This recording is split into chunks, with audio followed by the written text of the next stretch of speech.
കുടുംബത്തിനുണ്ടായിട്ടുള്ള നഷ്ടം, അതോടൊപ്പം തന്നെ ജീവിതത്തിൻ്റെ സ്വപ്നങ്ങളുമായിട്ട് മുന്നോട്ട് പോയിട്ടുള്ള രഞ്ജിതയുടെ യോഗം തീർച്ചയായിട്ടും ഈ നാടിൻ്റെ ഒരുപാട് വിഷയമാണ്. ഇനിയുള്ള നടപടിക്രമങ്ങളിൽ ജില്ലാ കളക്ടർ അവിടെ നിയമിതനായിട്ടുള്ള സ്പെഷ്യൽ ഓഫീസറുമായി ആശയവിനിമയം നടത്തിയിരുന്നു. അപ്പോൾ ഇന്ന് തന്നെ രഞ്ജിതയുടെ സഹോദരങ്ങൾ അഹമ്മദാബാദിലേക്ക് പോകാനാണ് തീരുമാനിച്ചിട്ടുള്ളത്. ഇന്ന് വൈകുന്നേരം അവർ പോകും. DNA സാമ്പിൾ എടുക്കുന്നത് ആവശ്യമെങ്കിൽ അതിനുള്ള ക്രമീകരണങ്ങൾ അവിടെ ചെയ്യുമെന്നുള്ളതാണ് അറിയിച്ചിട്ടുള്ളത്.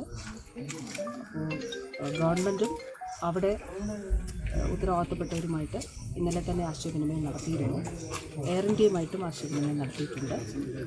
അപ്പോൾ ഇന്ന് അവരവിടെ പോയി കഴിഞ്ഞതിന് ശേഷം മറ്റ് ഐഡൻറ്റിഫിക്കേഷൻ DNA സാമ്പിൾ എടുക്കണമെങ്കിൽ അതിനുള്ള ക്രമീകരണങ്ങൾ ഇത് ചെയ്യും.